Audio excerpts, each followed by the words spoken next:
wabarakatuh. Alhamdulillah vlog pergi ke Jepang tahun 2023 selesai juga. Yeay, lama banget ya, 2 tahun yang lalu. Ngapain aja aku? Ya biasa, nungguin mood yang terkumpul ini, lama banget kumpulnya.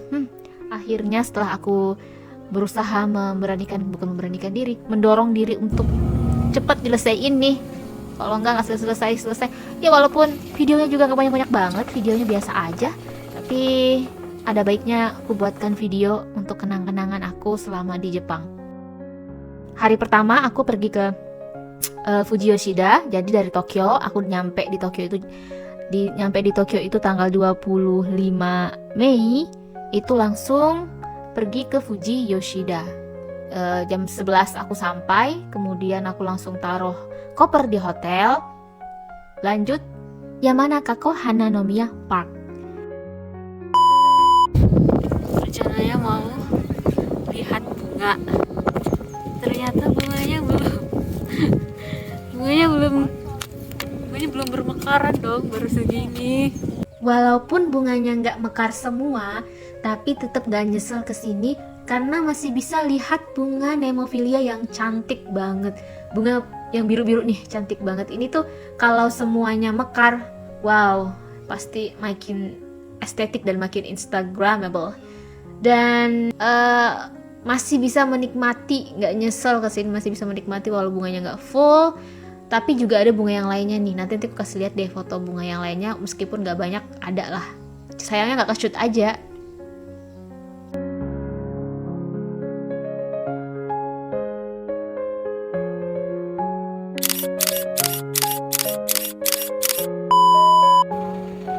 Hari kedua kita mau ke Desa Iyashi no Sato Nenba, desa wisata yang sangat unik banget dan juga bersejarah. Nah, kalau mau ke desa Iyashi ini lewat Kawaguchiko Station, kita naik bus yang Saiko Sightseeing Bus yang warna hijau. Jadi busnya itu ada 2, bus Green Line dan Blue Line. Jadi kita naik yang Green Line ya, khusus yang Saiko Sightseeing Bus. Jadi desa Iyashi no Sato ini terletak di tepi barat laut Danau Saiko. Ini Danau Saikonya.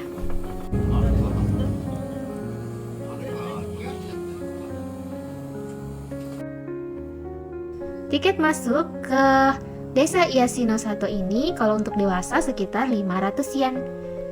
Pada waktu itu sekitar 50.000. Nah, nggak tahu ya sekarang berapa kalau pada tahun 2023, karena ini tahun 2023 itu sekitar 500 yen. Tuh tempatnya adem banget dan kesini pas lagi sepi ya. Dan di sini kita bisa lihat pemandangan Gunung Fuji langsung kelihatan. Untungnya waktu kesana cuaca masih cerah, jadi masih bisa foto-foto background Gunung Fuji. Di dalamnya itu arsitekturnya masih tradisional, masih rumah-rumah tradisional. Ada sekitar 20 rumah tradisional yang dengan atap jerami yang dibangun kembali mengikuti gaya arsitektur Kabuto Zukuri. Ini kalau lagi musim sakura sama musim salju, desa ini tuh bagus banget buat foto-foto karena banyak bunga sakura. Kemudian kalau dia lagi musim salju, rumahnya itu jadi kayak putih. Oh ya, aku pengen banget nih nyoba menarasikan video ini dengan bahasa Jepang. Kira-kira bagus gak ya? Kita coba aja gak ya? Nih, aku coba deh. Semoga aku gak geli ya dengar suaraku sendiri. Sebenarnya udah geli sih dari awal ini denger. Tapi ya udahlah, gak apa-apa, kita coba aja ya. Semoga aku tidak geli dengan suaraku sendiri. Konnichiwa. Kyou wa Fujisan no fumoto ni aru chisana mukashi no mura Saiko Iyashi no Sato Nenba ni kite imasu. Koko wa 非常に静かで、まるで時が止まったような不思議な場所です。かやぶきの家が並び、緑に囲まれた景色は、心をそっと癒してくれます。日本の伝統的な手芸品もたくさんあって、人形やおもちゃ、そして美しい絵も見えました。そこからは、富士山がとても綺麗に見えるのです。その姿は素晴らしくて息を飲むほど最高癒しの里はただの観光地じゃありません。それは心を癒す特別な場所。ありがとう癒しの里。この思い出はずっと忘れません。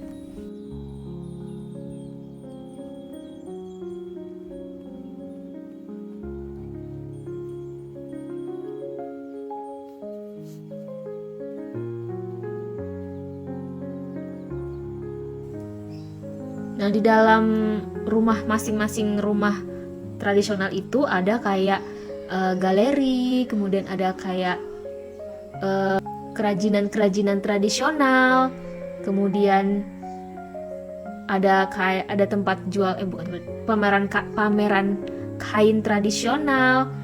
Pokoknya di dalam rumah-rumah 20 rumah ini tuh isinya beda-beda. Jadi kita bisa lihat, kita bisa juga beli souvenir di situ.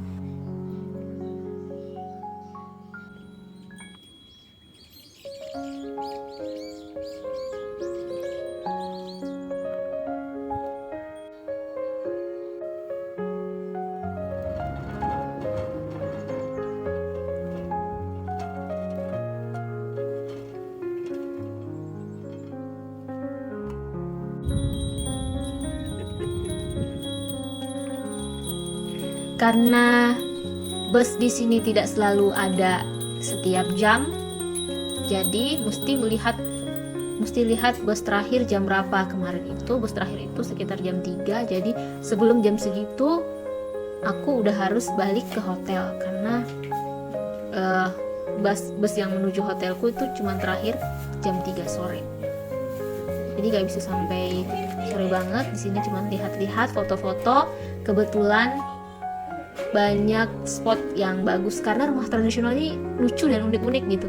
Jadi sangat disayangkan kalau enggak moto. Aku sempetin untuk nulis postcard untuk oleh-oleh nih. Karena selama di Jepang lebih banyak beli postcard, selain murah juga tidak menambah beban koper, beban bagasi. Di sini juga aku bisa lihat rumah tradisional Jepang yang biasa ada di anime tuh, dojo ya namanya kalau nggak salah, rumah dojo. Bagusnya di desa Yashinosato ini juga menyediakan musola dan tempat makan halal, jadi nggak khawatir banget kalau mau cari makan di mana. Ada makanan halal yang disediakan di desa ini.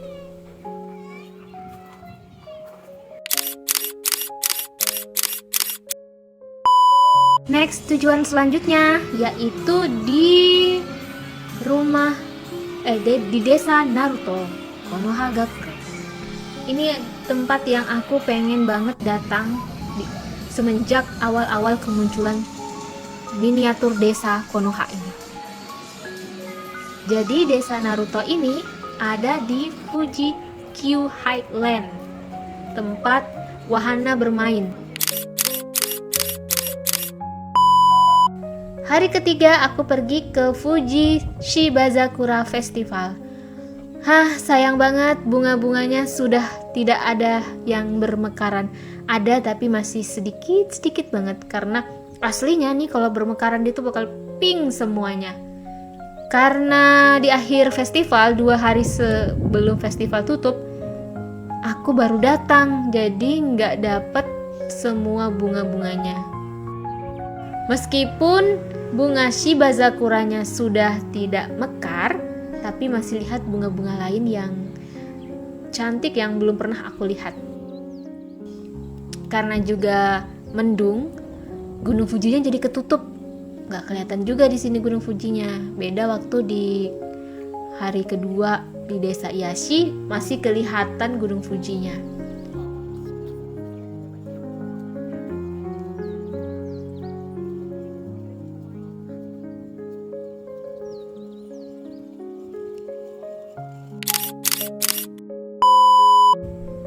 Habis dari Shibazakura, mampir ke Danau Kawaguchi. Pengen lihat seperti apa sih Danau Kawaguchi. Dan ternyata suhunya dingin banget di sini.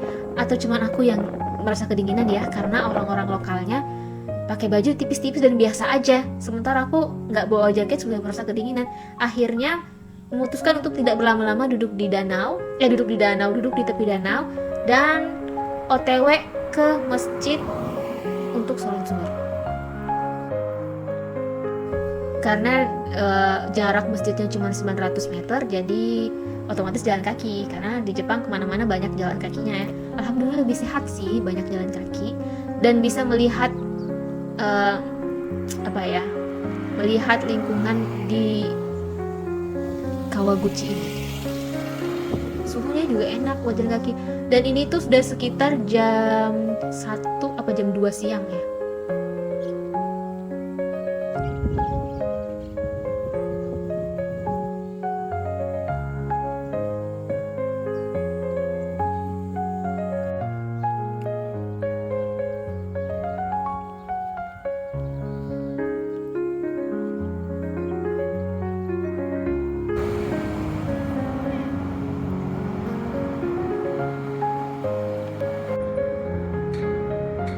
Sayangnya aku nggak merekam dalam masjidnya.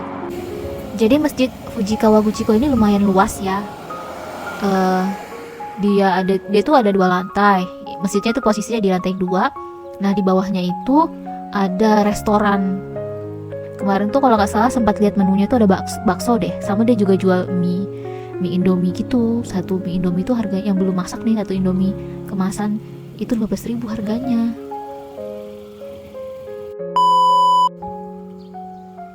Hari keempat kita udah ada di Asakusa, pindah hotel, dan hotelku dengan Asakusa Temple ini jaraknya cuman 5 menit. Bener-bener dia ada di belakang tempelnya ini, di belakang kuilnya. Jadi mau ke sini tuh dekat banget, dan aku kesini pagi-pagi masih sangat sepi, nggak juga ya, sepi aja. Toko-tokonya belum buka nih. Kalau sudah buka nih siang hari itu rame banget, apalagi sore rame banget. Oh lihat nih, apa yang mau dilihat? Nggak tahu, pokoknya rekam aja deh. Nah apa itu?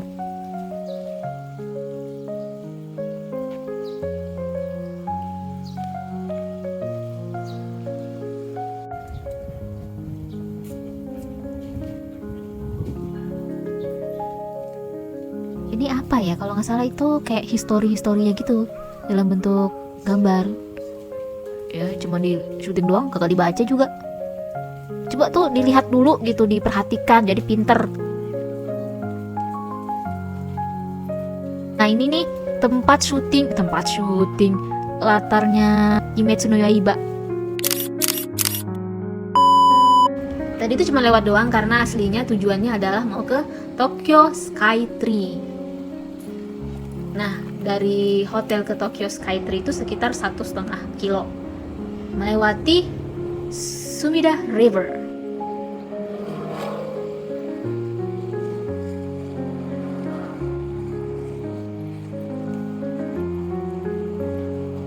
Kenapa ya rasanya tuh kayak seneng banget jalan kaki di Jepang ini.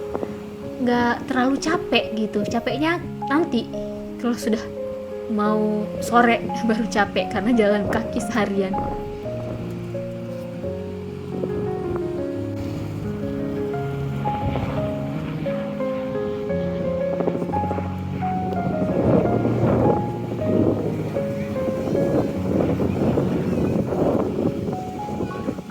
Nah ini kita naik ke towernya, ada sekitar 4 kali apa 3 kali ya naik elevator ini. Kita ikutin aja lah orang-orang. Pokoknya selama di sini berbekal Google Maps dan Translator.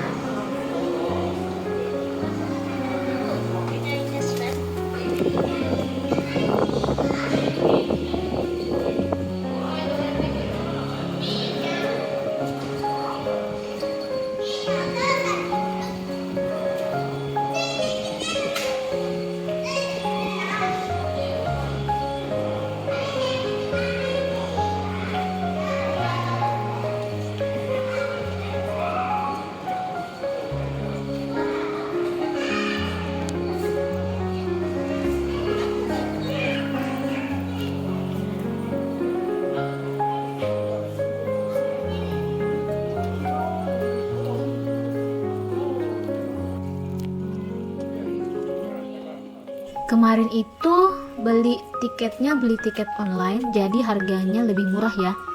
Karena kalau beli langsung itu sekitar 250 kalau nggak salah. Aduh lupa deh. Setelah kita tukar tiket, sekarang kita ngantri untuk masuk ke dalam. Sebenarnya toko Skytree ini tuh kita kayak melihat kota Tokyo dari atas, ketinggian 450 meter. Iya, kok aku lupa ya, 450 apa 300 kan? Nah, sekitar 400-an lah kayaknya. Mirip-mirip, sebenarnya kayak Monas, kita melihat Jakarta dari ketinggian di Monas. Nah, toko Skytree juga gitu, jadi kita bisa lihat nih, wah sepadat apa Tokyo ini. Kotanya kelihatan lengkap.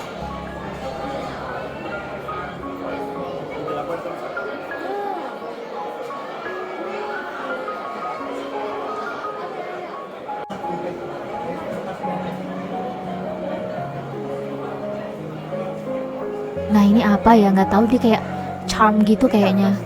Orang-orang pada nulis di situ tuh. Ya pastinya bayar ya, kita beli ininya, kainnya. Terus nulis apa gitu, kurang tahu sih ya. Tuh, wish kan.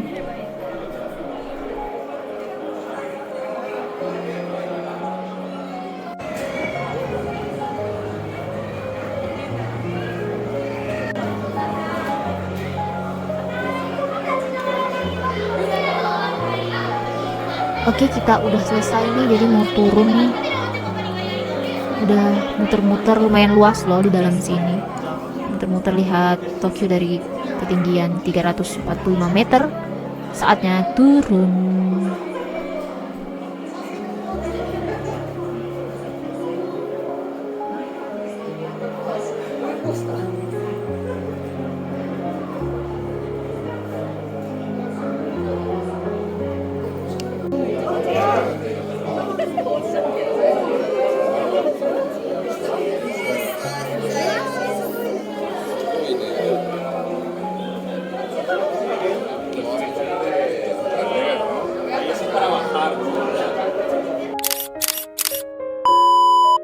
Aku lanjut mampir ke Shibuya karena pengen lihat itu penyeberangan Shibuya, dan ramai banget ya orang-orang. Tentu Shibuya, jadi di sini juga bisa lihat itu Hachiko.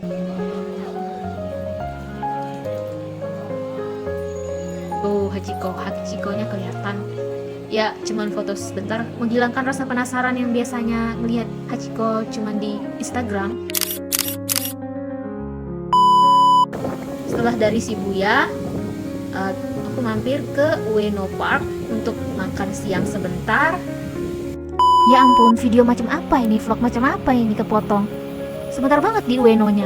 Sebenarnya di Ueno tuh lumayan agak lama, karena sambil duduk-duduk lihat pameran hasil kerajinannya Korea, hasil kerajinannya Jepang yang kayak sumpit, ada mangkuk-mangkuknya, piring, guci kayak gitu-gitu. Cuma nggak di shoot aja emang. Besoknya aku pergi ke Tokyo Chami, masjid yang aku impi-impikan banget. Ini masjid yang dulu tempat nikahnya Maya Estianty. Sayangnya seperti biasa aku tidak merekam seperti apa di dalamnya, karena waktu itu lagi ada kayak semacam seminar ya.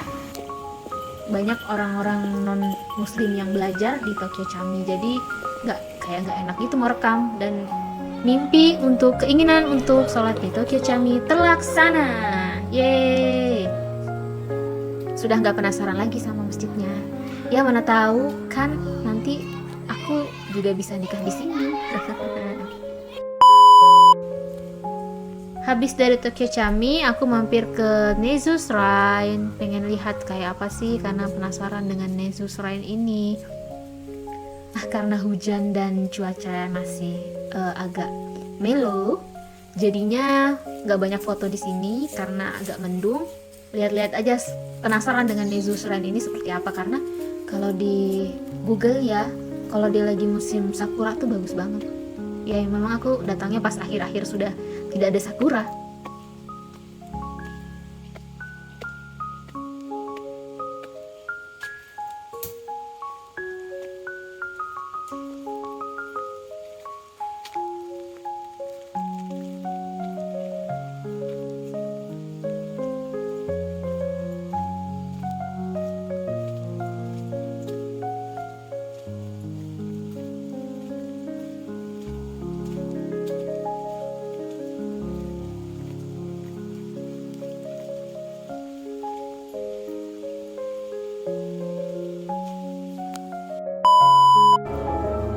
Dan hari terakhir aku cuman ke satu tempat aja nih kayak hari terakhir.